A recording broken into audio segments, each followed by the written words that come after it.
Hello everybody, you can hear me and see me. My name is Lalit Mohini Bhat and I'm going to moderate this session. So this is a second session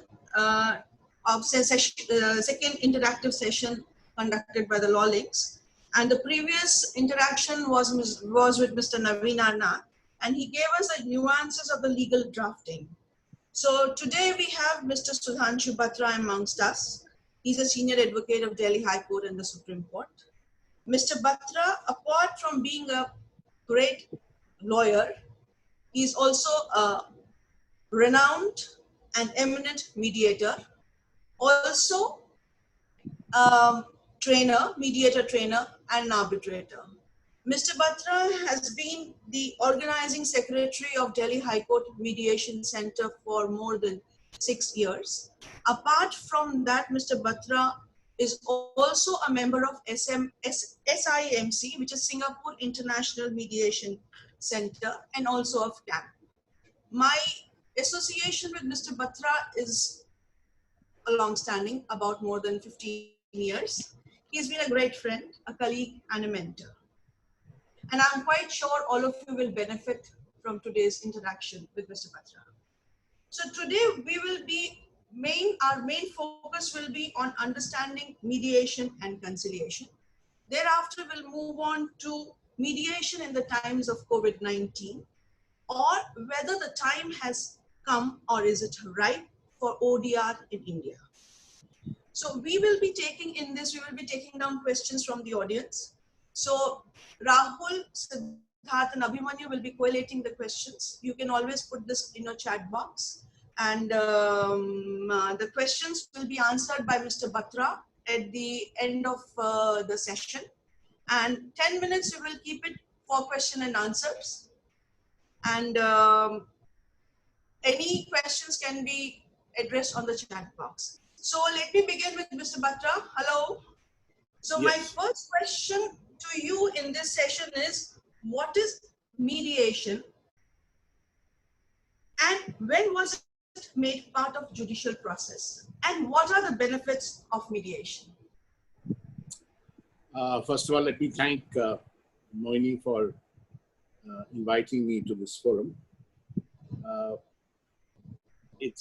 We've actually, both Mohini and me have been involved in mediation since its inception, almost its inception at the Delhi High Court Mediation Conciliation Center. We've also had the opportunity of doing some mediations for the Supreme Court during Justice Prasad's time, if Mohini would recall. We've also together conducted some workshops for the consumer forums in various parts of the country. So it's been quite a journey for 14, 15 years that we've gone through mediation. Mediation is actually, to answer your question, mediation is part of the alternative dispute resolution mechanism. Now, alternative dispute resolution mechanism has many branches, I should say. One is arbitration, the other is mediation, and there is conciliation, and there is lok adalat, and so on. But each branch has its own facets. It has its own features. It has its own benefits, and it has its own, I would say, disadvantages too. But out of all the ADRs, mediation and conciliation, to my mind, is the most appropriate of the alternate dispute resolution forums. The reason is that it is a concept which is really not codified. Arbitration is codified under the Arbitration and Conciliation Act 1996, Lok Adalat under the Lok Adalat Act. But mediation and conciliation is not codified, and this gives it a lot of flexibility and an approach which can be exercised best in the interest of the disputants. As we go by, you'll realize why I am saying this. Now, it's always said, and Abraham Lincoln said that a good settlement is better than a good lawsuit. And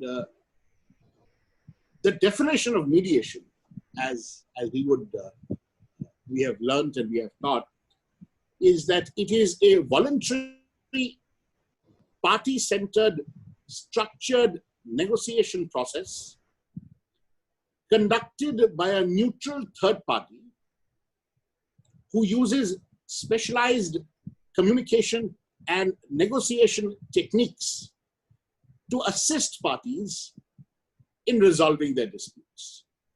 Now, this is a very long definition of mediation, but really captures the entire spirit and the entire meaning behind the mediation process. So, as you can see, the definition itself starts off by saying that it is a voluntary process.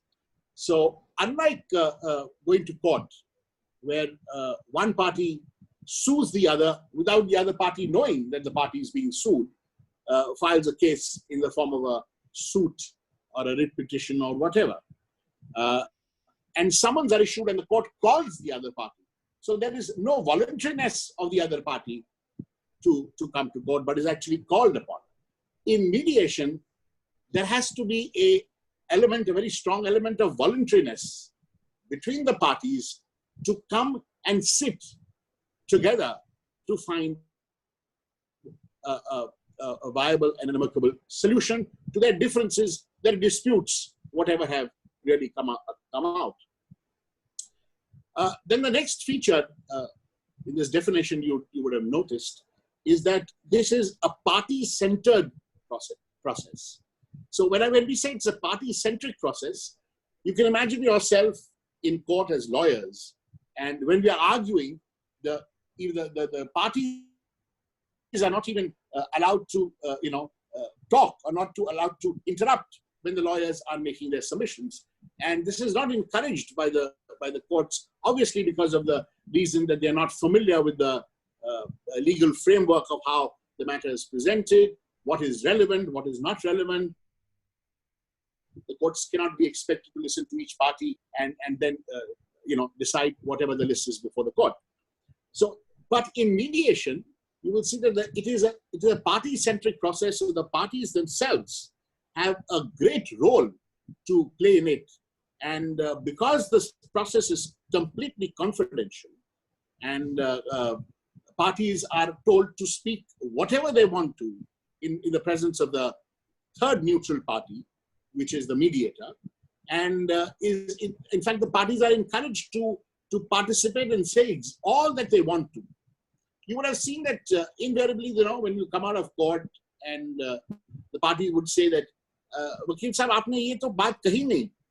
You haven't sort of, said what we wanted to say. Now, obviously, the lawyer in his wisdom would feel that is not so relevant and it's not important to bring that point, but the party goes home very dissatisfied and saying that if I was in a position to speak, I would have said much more. So here, before mediation, the party gets an opportunity to participate in the fullest extent. Then this is a structured process. Now, when we say it's a structured process, I'll again take you to the adjudicatory system, which also is a structured process. But if mediation is a structured process, it's important to know what is the structure. What structure are we talking about? In litigation, we know what is the structure. There is a code of civil procedure, or there is a code of criminal procedure. The code of civil procedure lays down how a suit is presented, what are the stages of the suit.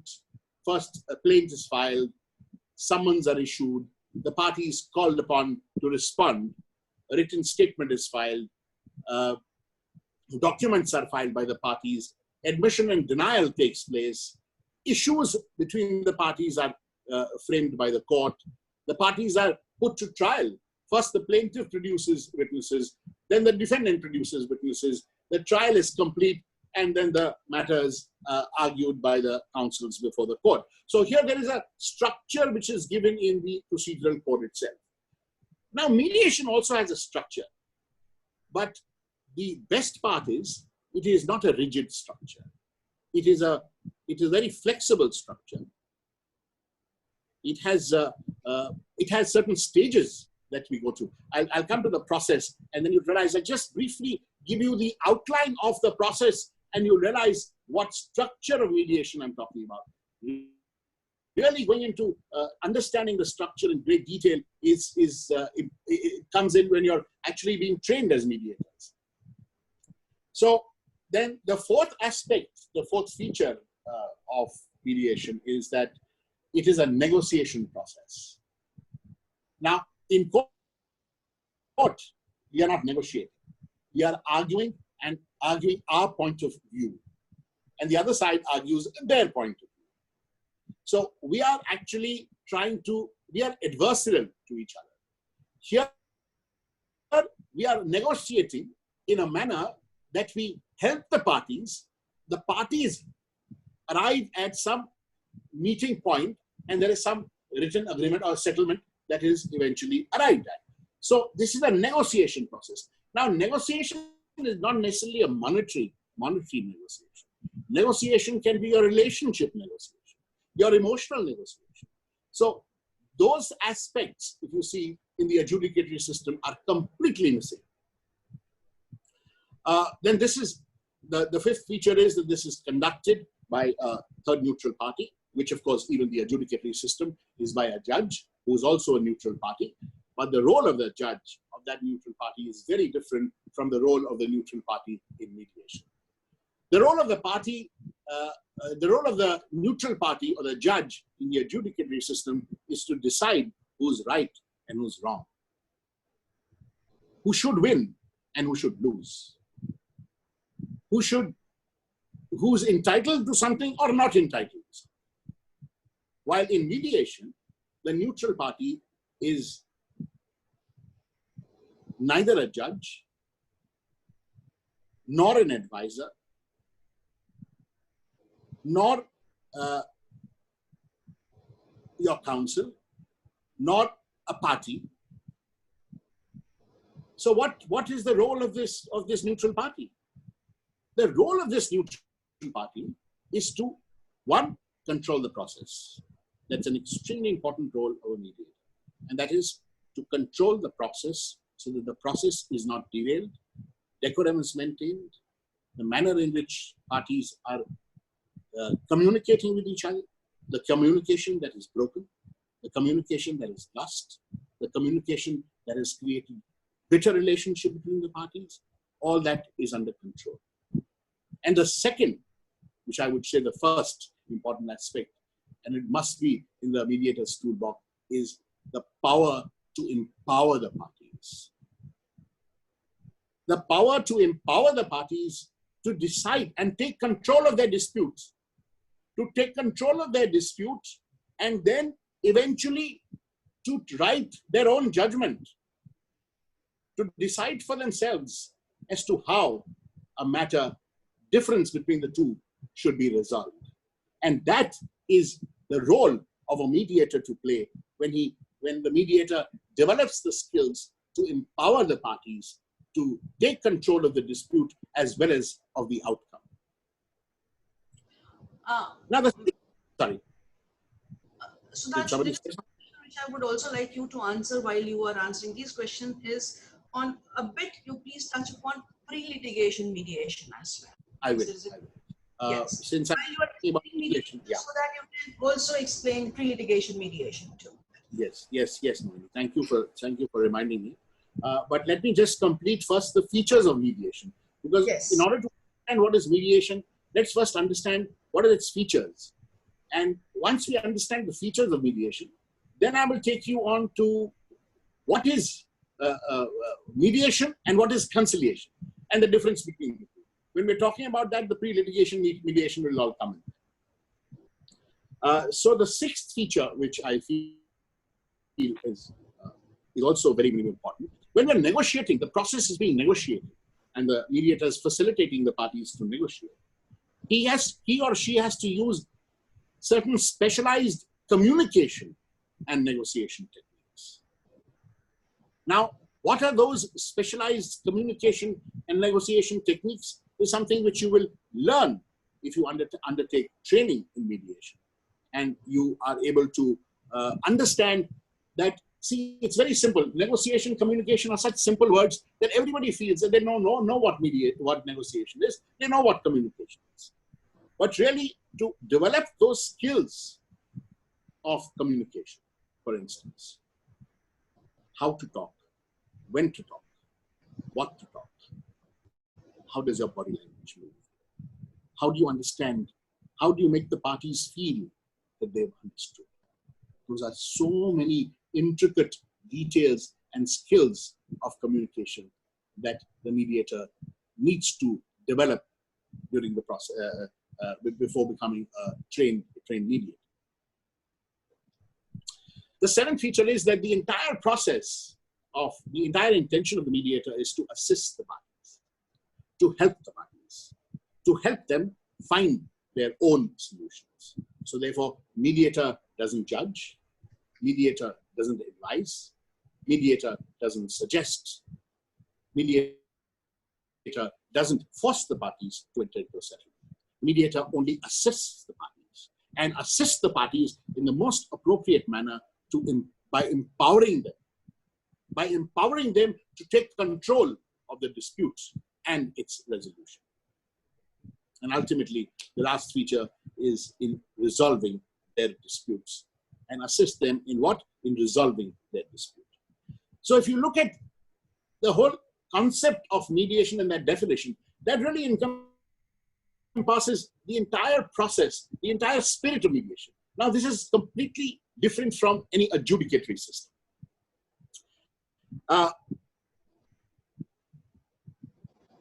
If I now talk about the advantages of mediation, before I talk about the advantage of mediation, and I'll then come to the conciliation, mediation and conciliation, I'd like to talk about a comparison. If you look at the one traditional justice dispensation system, which is the adjudicatory system, and the other is the non-adjudicatory system. Now, all alternate dispute resolution, as I said, are not necessarily non-adjudicatory. Arbitration is adjudicatory, but yet it is different from a traditional adjudicatory system of the court. So if let's do a little bit of a comparison and see what are the differences. One, it's adjudicatory. Mediation is non-adjudicatory, and arbitration is quasi-adjudicatory. It is adjudicatory in the sense that there is a private judge who decides, passes an award.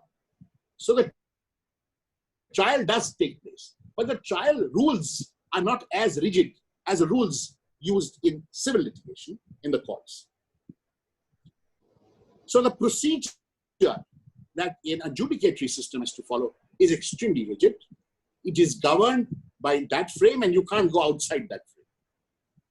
In arbitration, there is a certain amount of flexibility. The procedure is decided by the parties or by the tribunal, but also has to be consistent with the statute, which is the Arbitration and Conciliation Act 1996. In mediation, there are no written rules. There are no statutory rules. There is no statute. Now, there is a huge debate going on about whether Mediation Act should come into force, and the government is really mulling over it. Some of the countries have started. Singapore has started. The Mediation Act has come in.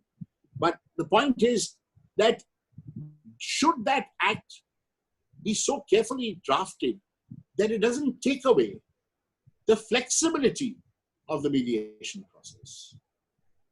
It should not fall into line like an arbitration act, which has certain rigidities. A mediation statute. So at the moment, there is no statute that deals with mediation. But at the same time, the process of mediation has to be properly structured. And that structure has to be made by the mediator right at the outset. When we come to the to the stages of mediation, the process of mediation, you will realize that one of the most important stages, and which is at the beginning, is the opening statement that a mediator makes. And that's the time when he creates a little bit of structure for the parties to follow. Again, that structure can be varied during the process. If the mediator thinks that it's important to shift that structure, it can be done. While in an adjudicatory system, this is missing. Now, in the courts, of course, you know that it's a very formal process. We all come dressed up in our particular court. The court dress is there. In arbitration, that flexibility is there. You can still go in a normal shirt or a pant or whatever decent dress that you would want to wear. And in mediation also, you can have a very simple uniform. There is completely no hard and fast rule that you must have a particular dress code. In adjudicatory system, there is hardly any involvement of the parties. It's only the lawyers and the court and the judge. While in arbitration, to a certain extent, because the arbitrator is a private person, he's sitting in a informal kind of an environment,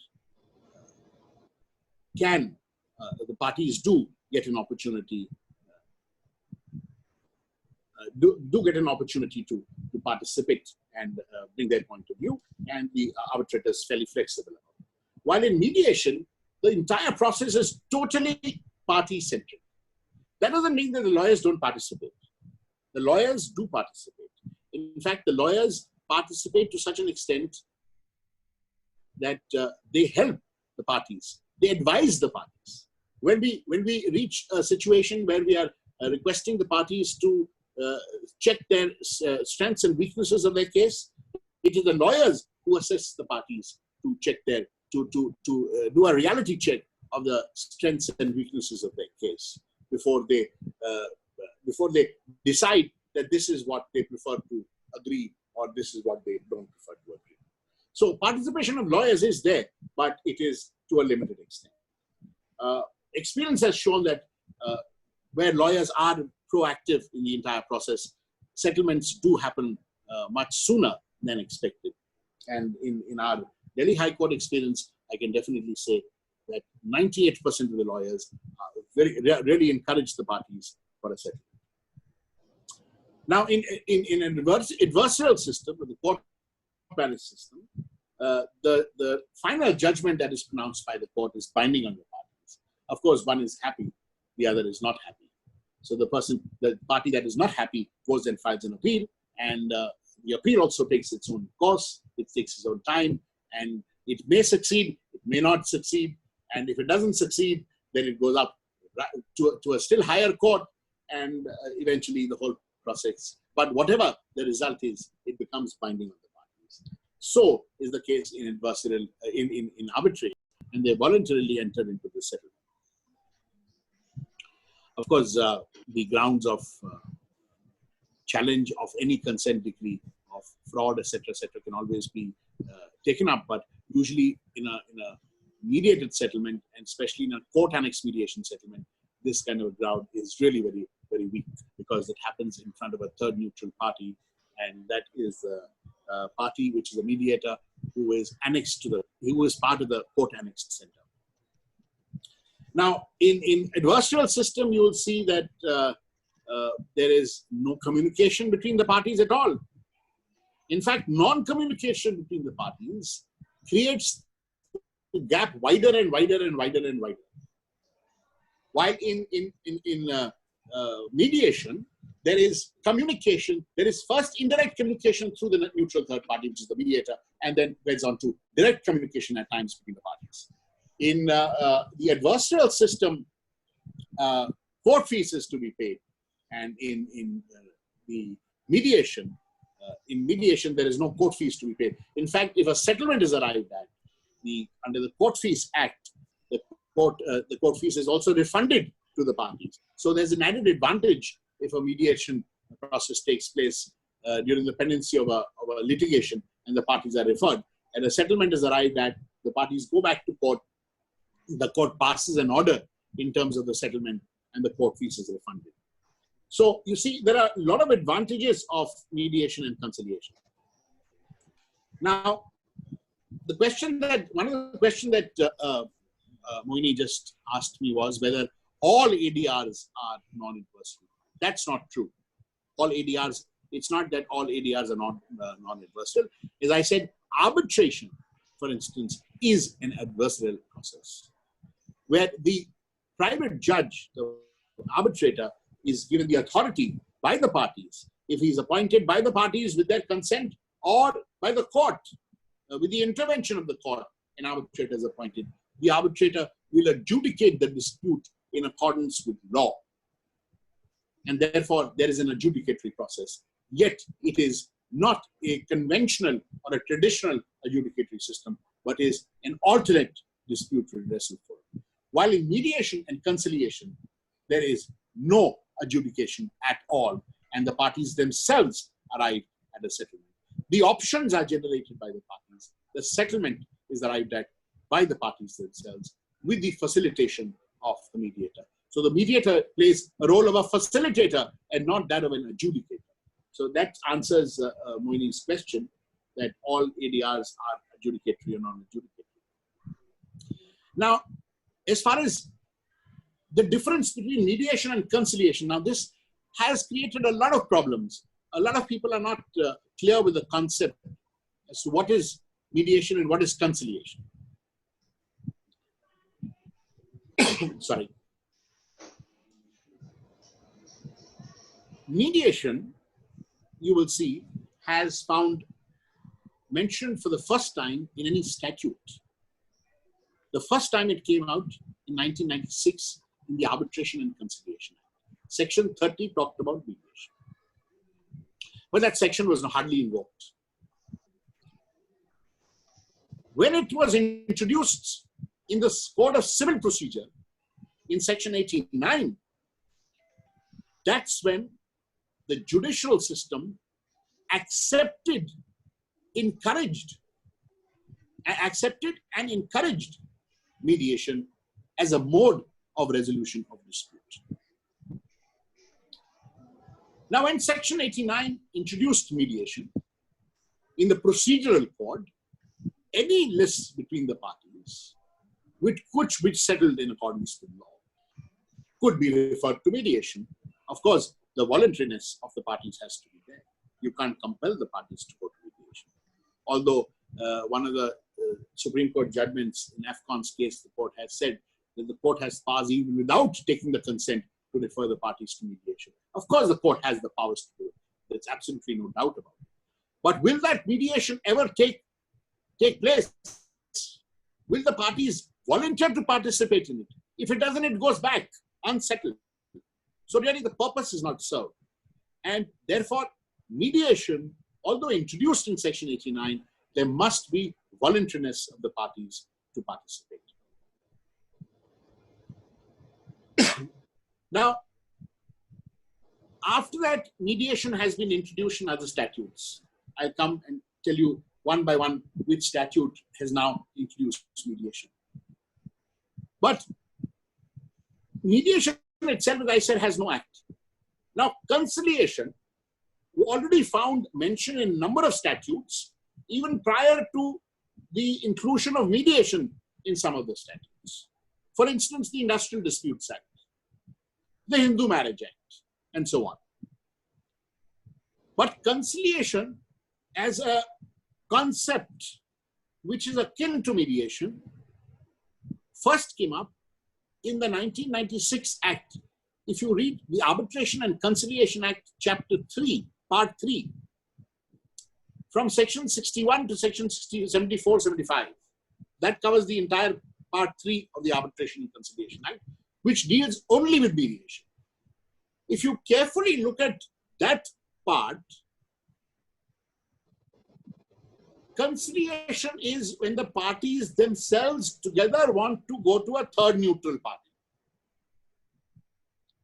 That is without the intervention of any court. Now, when they go to a conciliator, they have consent that this person will be the conciliator.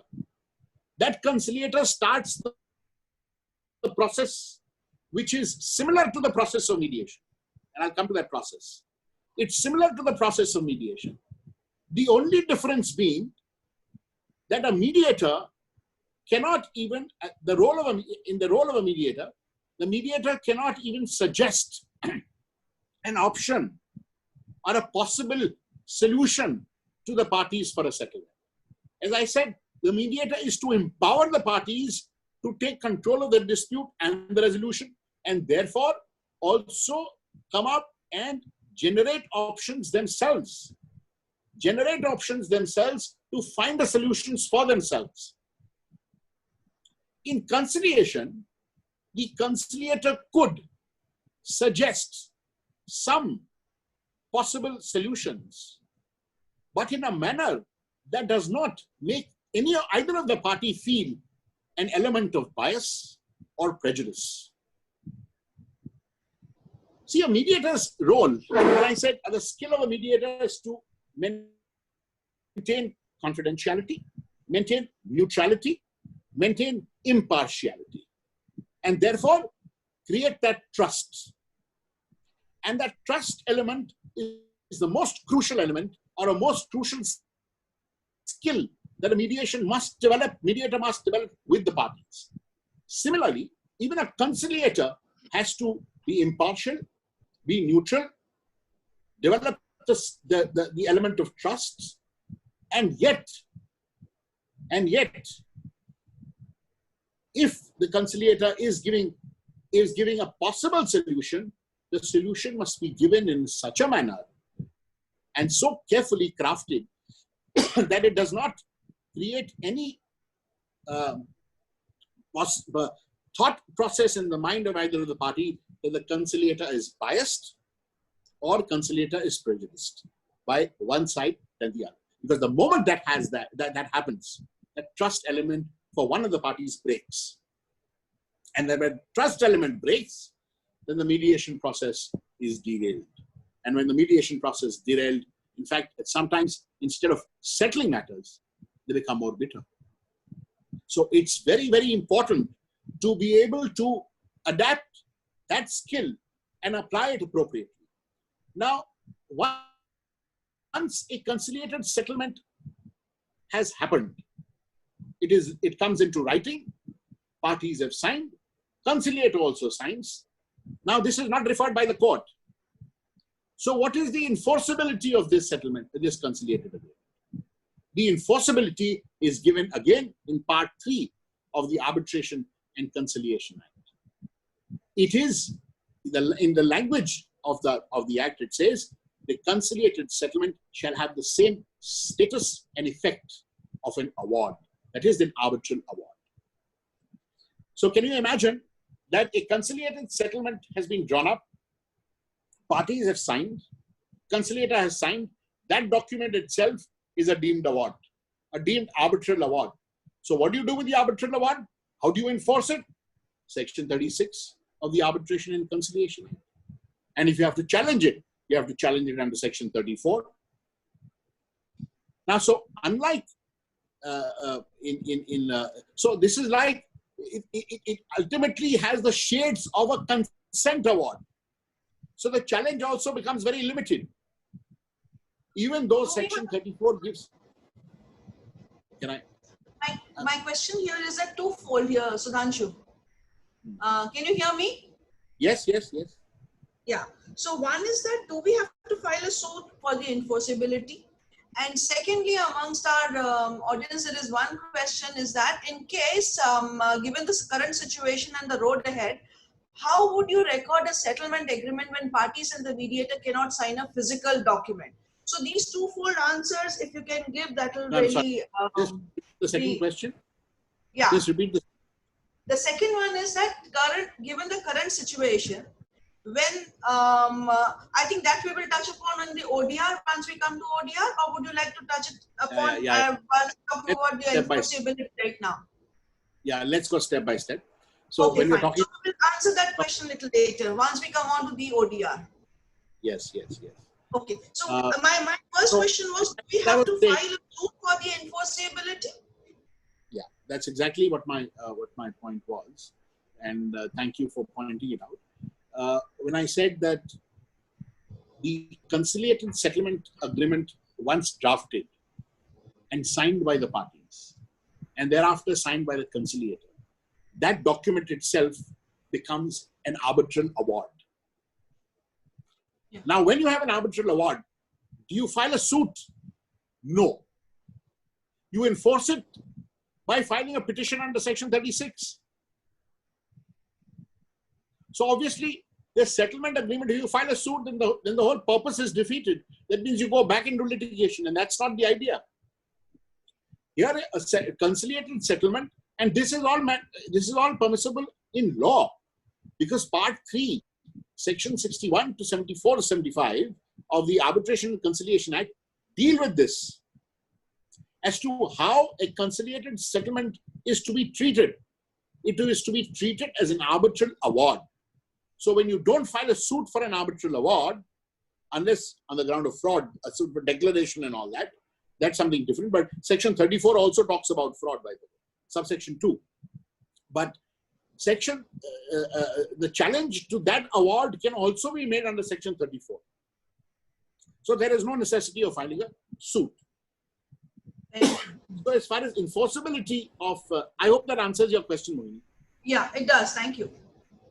So, so as far as enforceability of a mediated settlement is concerned, or a conciliated settlement agreement is concerned, it is now very clear that a mediated settlement, mediation is something that is referred by the court in a pending litigation between the parties.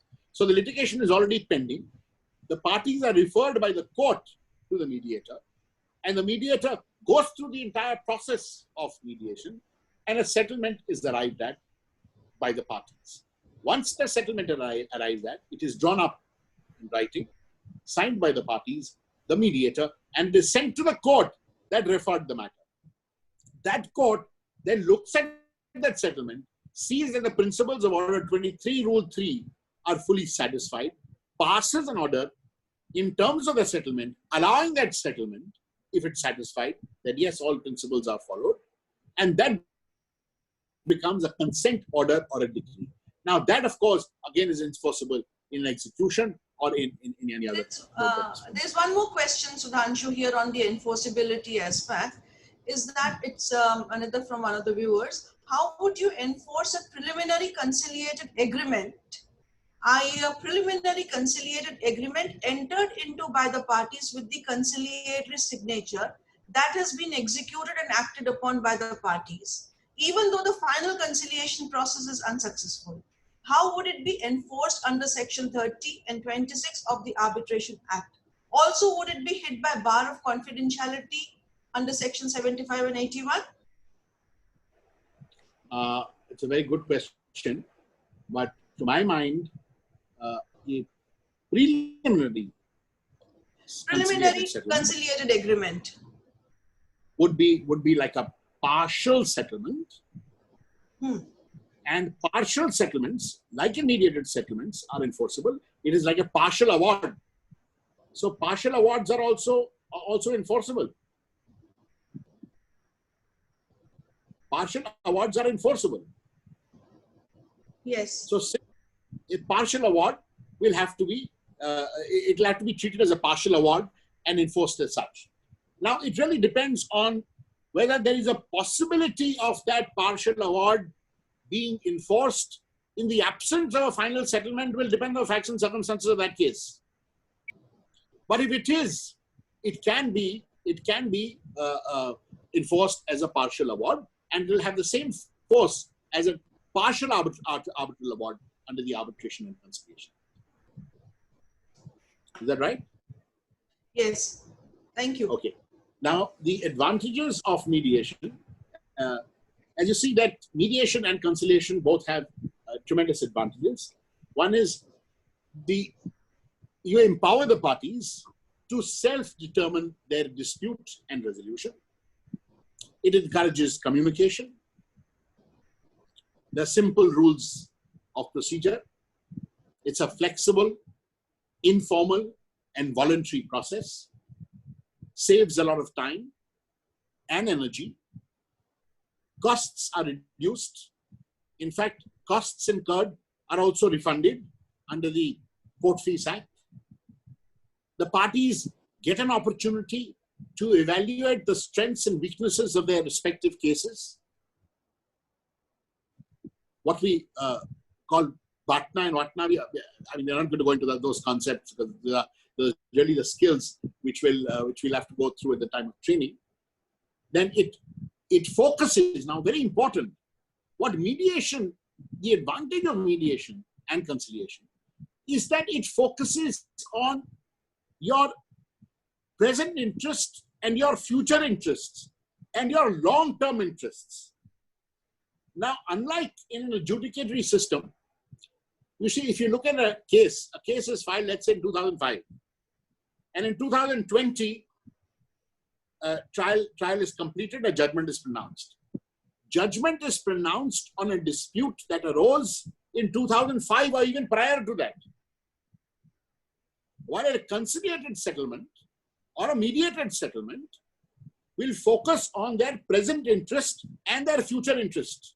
Now that dispute which is adjudicated by the court is of a dispute that happened several years ago, which may even have lost its significance or does not even require that much adjudication. And the whole concept is lost because there is no immediate resolution to it. While here, when we sit with the mediator, when the parties are sitting with the mediator is helping them look at their present and their future interests, and therefore their long-term interests.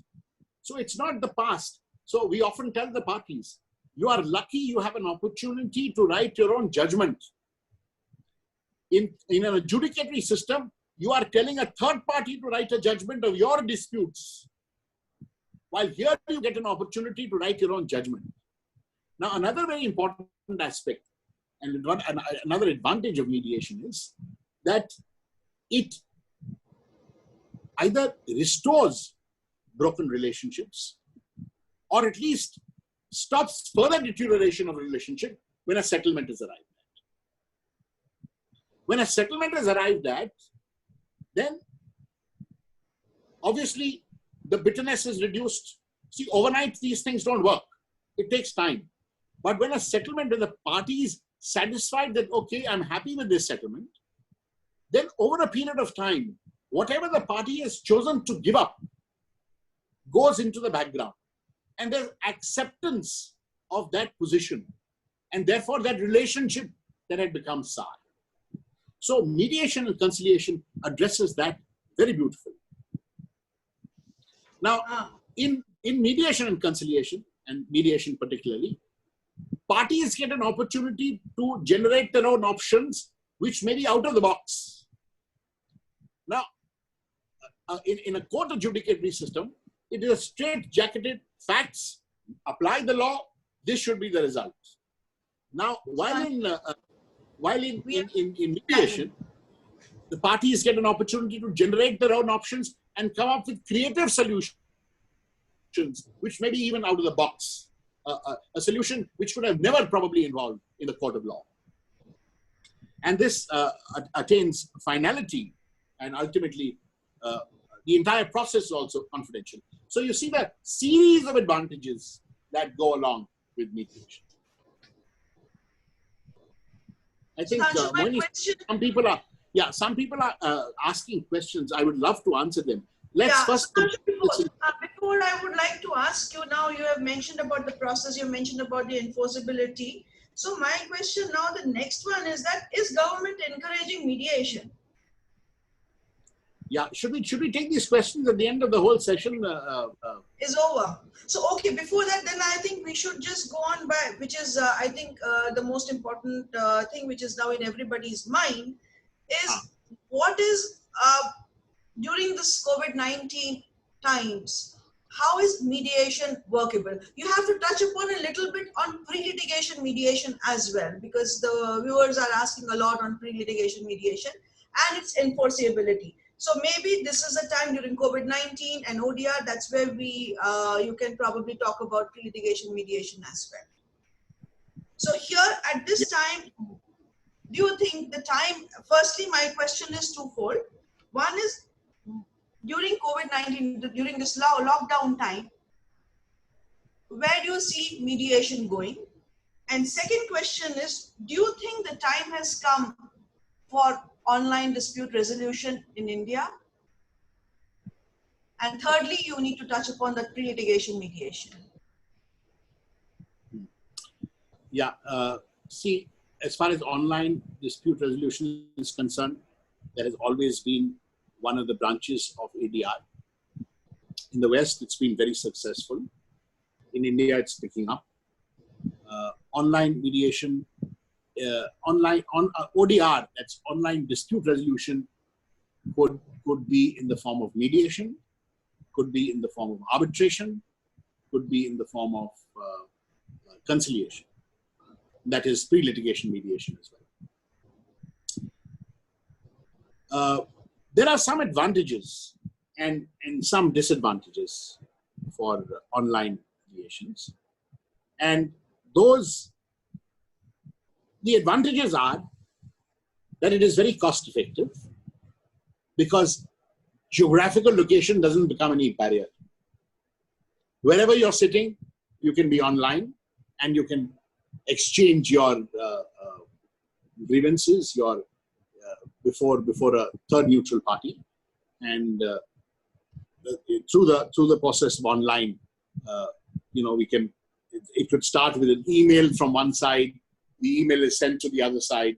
The other side responds that it's willing to participate, and a dialogue jointly and severally can also take place. So on the whole, it is possible, and it is also very, very convenient.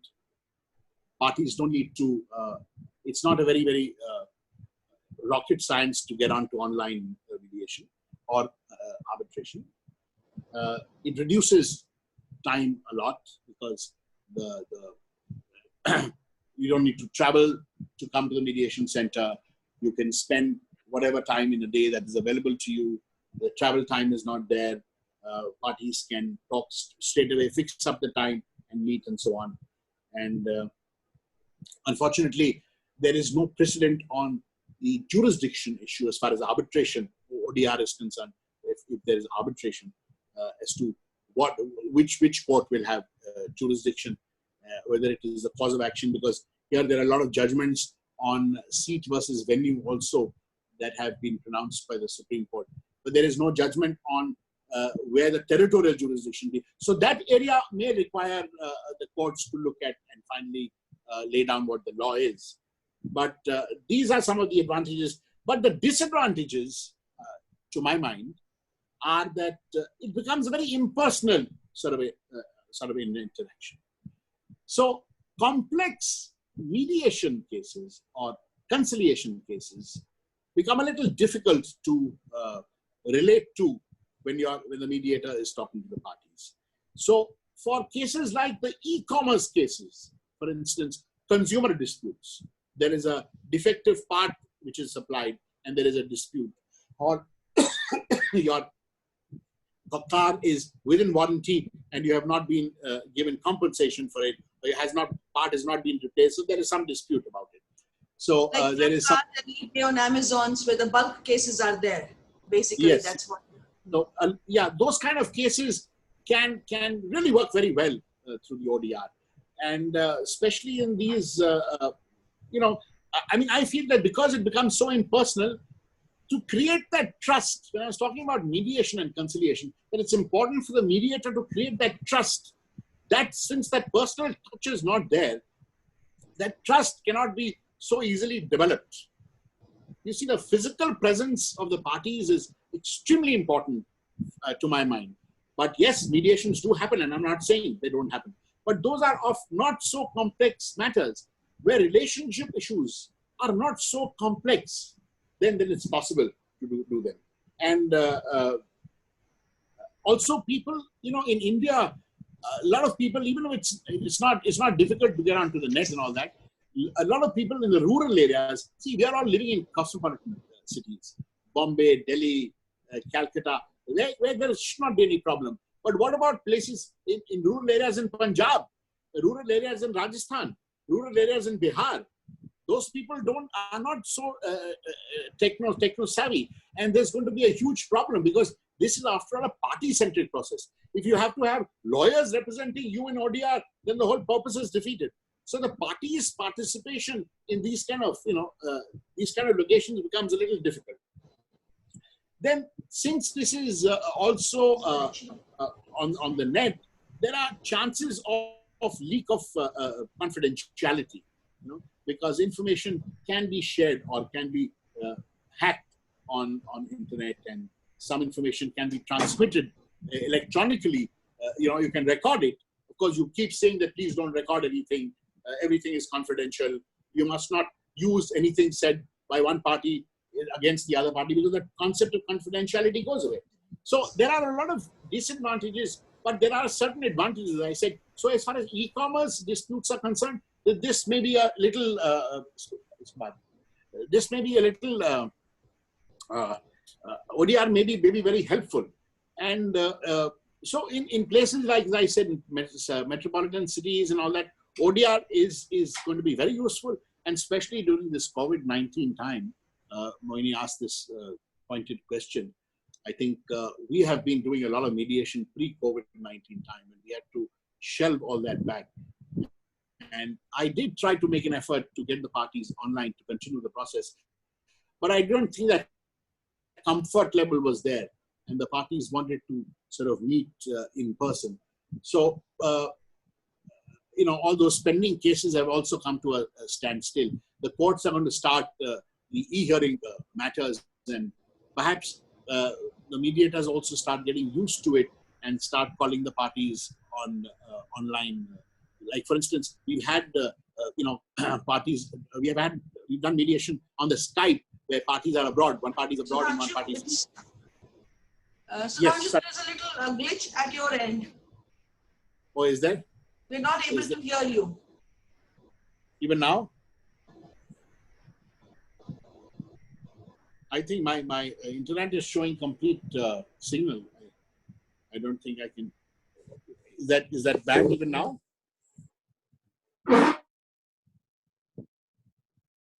Hey, this is Naveen here. I can hear you. Yeah, Naveen. Hi. Can you hear me? Hi. Yeah, of course, you're loud and clear. Oh, because Mohini was saying that I'm not clear. So I think the others can put up their hands if they can hear. I thought I was only talking to the screen in front of me. So. Yeah, you can be heard. You can go on. Sudhanshu, you can go on. All right. Mohini ka problem hai. So now this is what I feel of ODR. So as far as pre-litigation is concerned, yes, as I said, it can go even on online dispute resolution. I mean, you can use conciliation. The principles remain the same. The principles of confidentiality, the way the process is to be carried forward, and various stages of process must be taken very carefully. Of course, as I said, it has to be flexible. So it can. Now, how? The question is, will that settlement be enforceable? Now, whenever a settlement is arrived at, it is exchanged by mails, and the parties, can always sign and send scanned copies, which can be used, and a clause can be written that these are scanned copies in view of the fact that there is no possibility of their meeting or physically signing these copies. I think the enforceability of such conciliated settlement should also be the same as a conciliated settlement agreement arrived at in person between the parties. So I think this is my view on it, although there has been no case law on this, and I don't think we've had any experience. But this could be a good way to start an ODR conciliation process through online dispute resolution. Is there any other question, or should I continue? Mohini? Sudhanshu, you can continue, but I have a question. Yeah, okay. I think because I think she can't hear you or she can't speak out. Yeah. I had one query. Yes. You have a lot of private mediation centers coming up. Yes. And let us say that if there is a mediation settlement arrived at in the course of such a private mediation process, and Right. this is of course a pre-litigation issue. So Yes. how would you ensure that these kind of settlements have enforceability, or the parties are bound by those kind of settlements? See, Naveen, as I said, Part 3 of the Arbitration Conciliation Act as it stands today allows it to be enforced as an award. Now, if there is a legal impediment or there is against public policy, or it is based on fraud, I think Section 34 is a good provision to invoke challenging it. But as far as enforceability is concerned, as law stands today, if you look at Part 3, any independent person in an institution, a private institution or otherwise, can act as a conciliator. And he or she can act as conciliator. There is no reason why the settlement agreement can't be enforced as an award, because the provisions very clearly say that a settlement agreement has the same status and effect of an arbitral award. Meera, Thanks, Sudhanshu. Yeah. But I think, what is a matter of concern, since we've all been involved for 14, 15 years, and what is a matter of concern? There must be, you see, for instance, even in arbitration, in arbitration, you have an independent person. Any person can become an arbitrator. Doesn't need to be a retired judge or a lawyer. Any person can become an arbitrator. Similarly, any person can become a conciliator. So, but the only thing is that I personally feel that there must be some accreditation process must be recognized, and I think the government will come up very soon with it, because to allow, because I think the ethical standards, the integrity and the ethical standards of a mediator or a conciliator has to be really very, very high. And correct. So I personally feel that this should be there, rather than concentrating on the Mediation Act or the Conciliation Act. Honestly. Yes. They should have a professional body of sorts. Some kind of a professional body. Now the question is, I remember I participated as a panelist in one of the sessions in a mediation conference with the American Bar Association, where the topic was on accreditation.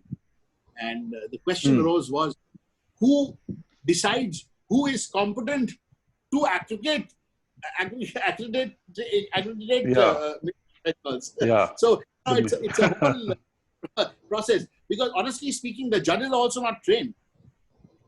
And today, the lawyers eventually become judges, and the moment they become judges, there is an element of complete trust that the public and the lawyers have in them,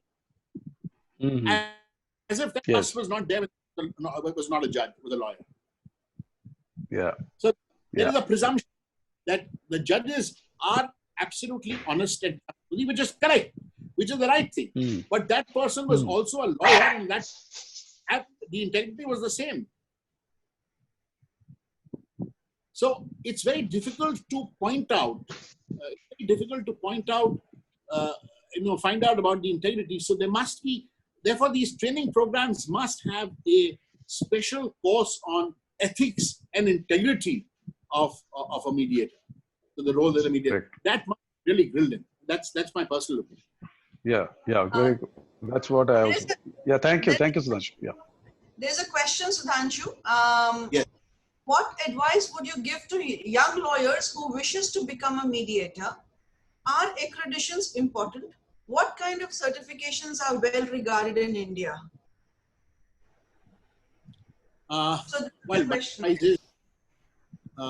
Mediation is going to be a very big thing in the future. You see, in India, mediation has been part of its culture. It's been there since ancient times. Unfortunately, India picks up something after the West has done it. The West included that in their judicial system, and then India picks it up and introduces it in the judicial system. But actually, this has been part of the Indian culture since ancient times. You know, the panchayat time and all that, when now in the village, the people, the villagers used to come and say, "Acha, jo bade log hain," you go and help them resolve the issues. So now in India, since it's taken the place in the judicial system, and more acts are introducing mediation, the Commercial Courts Act, the Companies Act, and the RERAs are introduced, Consumer Protection Act is introduced. So if you look at these so many statutes that have already introduced mediation, mediation is going to be a very, very big thing in the future.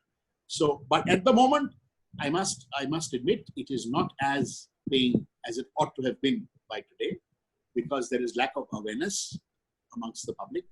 And if the people are aware that pre-litigation mediation has so many advantages, it is cost effective, it is less time consuming, it looks at your present and future interests, and so many other advantages that we just discussed.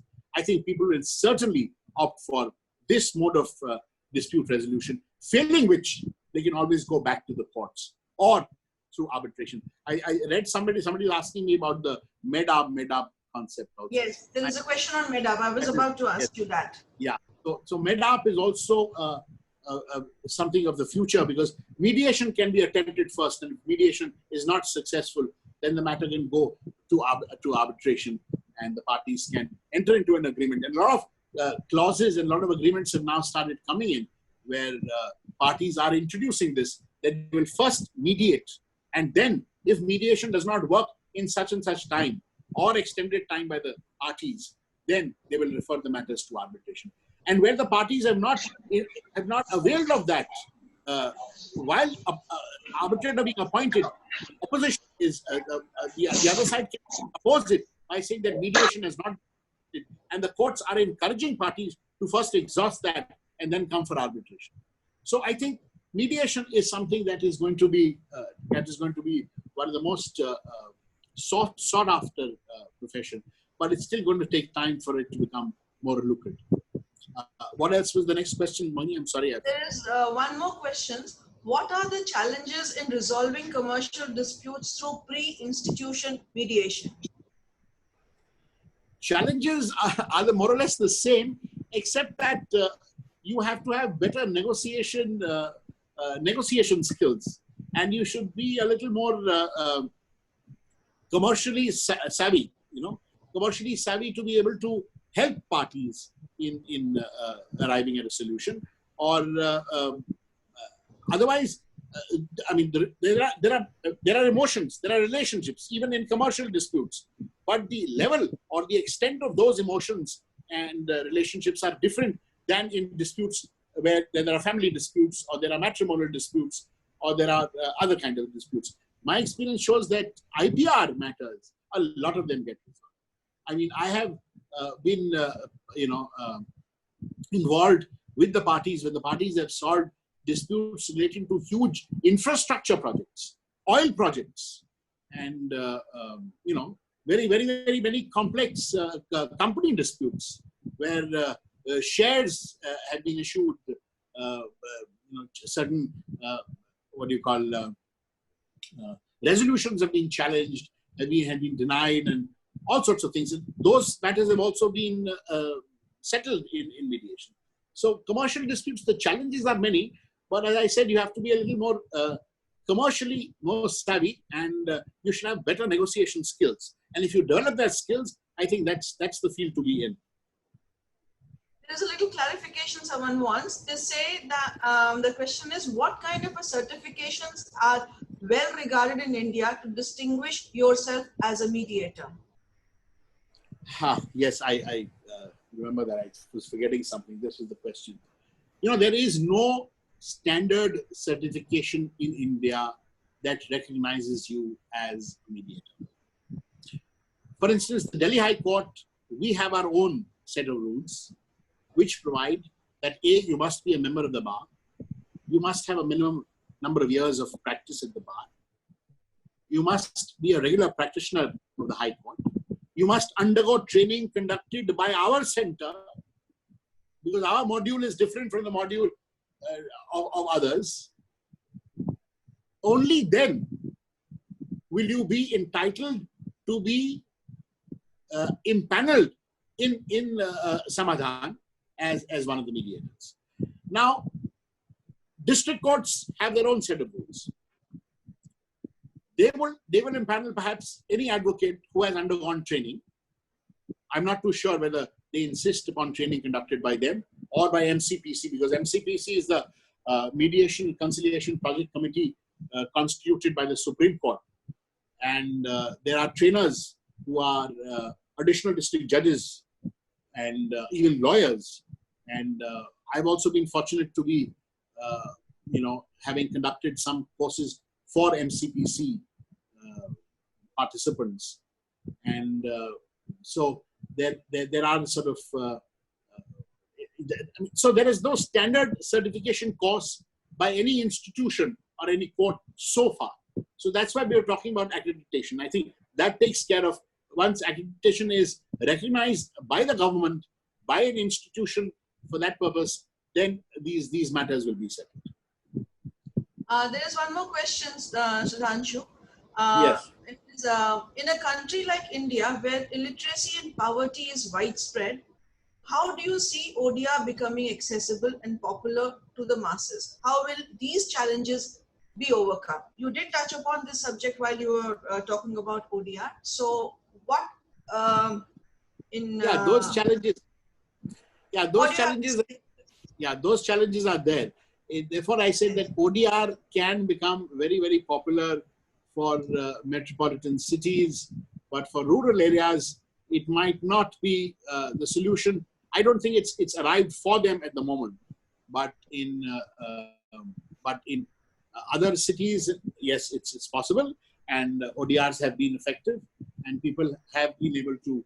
I think people are now working on it. India is picking it up. I mean, it's not picked up so much. Overseas, it has picked up quite a lot. So we have these issues. Yes, these challenges are there, and these are some of the challenges that we will have to face, because India's has a very vast, very diversified socio-economic conditions, the culture, there's casteism, there's so many complex issues that India has to face. So really, it's not possible to fit ODR into every kind of situation.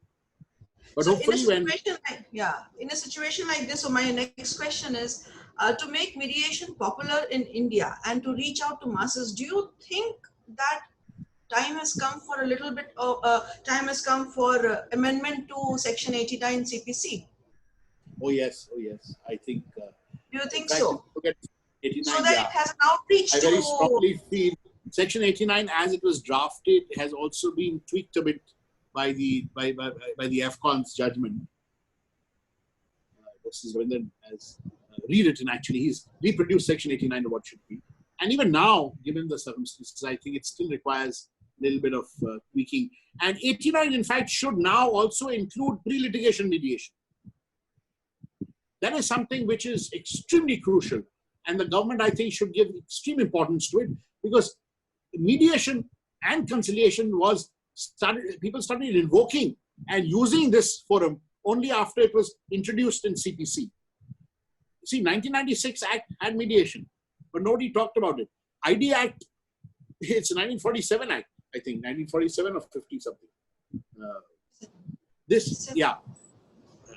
I just have that. It's 57. ID Act is 57. The ID Act. Yeah. Yeah. ID Act 57. The ID Act is in 1947. Then the 1954, the Special Marriage Act. The 1955, the Hindu Marriage Act.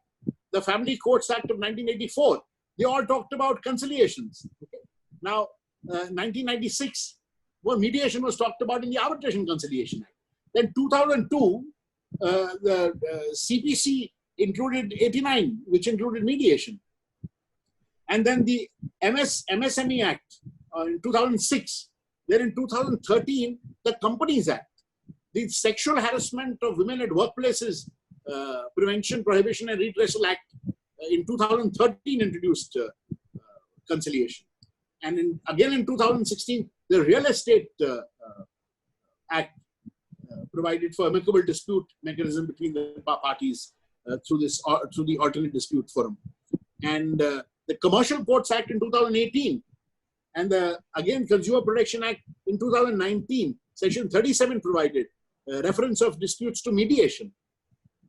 So all these acts have gradually, over the years, for the best and the most often used is when it was introduced in Section 89 in CPC. And I think if Section 89 is also amended to include pre-litigation mediation, then I think it will really go very far.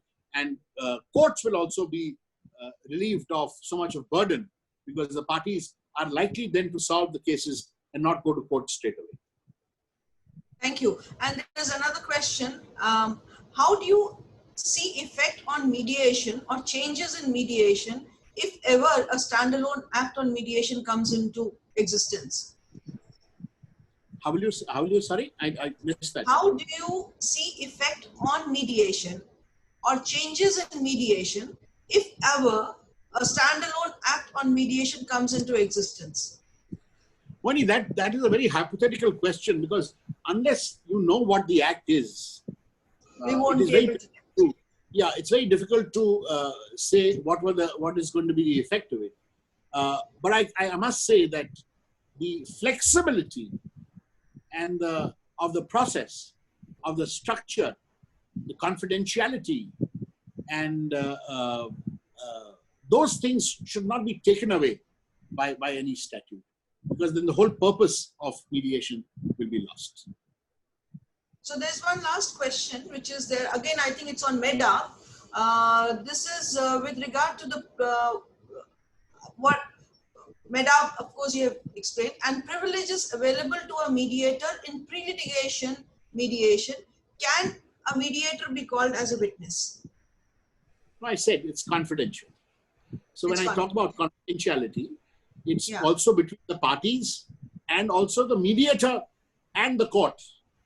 So confidentiality is inter se between the parties and the court and the mediator as well. So obviously that immunity is there, because otherwise, you're creating, the purpose is not to create an impression on the judge of what the mediator thinks of what about the dispute or who's right or who's wrong, because the mediator is not supposed to be judgmental. But if you start calling mediators or conciliators in the witness box, then the whole confidentiality goes away and the mediation loses its essence completely. So one more questions I think we'll be able to take. There are two questions, so we will just simply conclude after this. There are two questions. One is on, you spoke of ODR in commercial matters and touched upon challenges in ODR in family or personal disputes. Moving forward, how will these issues be ironed out in terms of the mediator gaining and retaining trust of the parties, maintaining confidentiality of the proceedings, etc.? See, I just talked about the drawbacks the ODR has to deal with complex matters.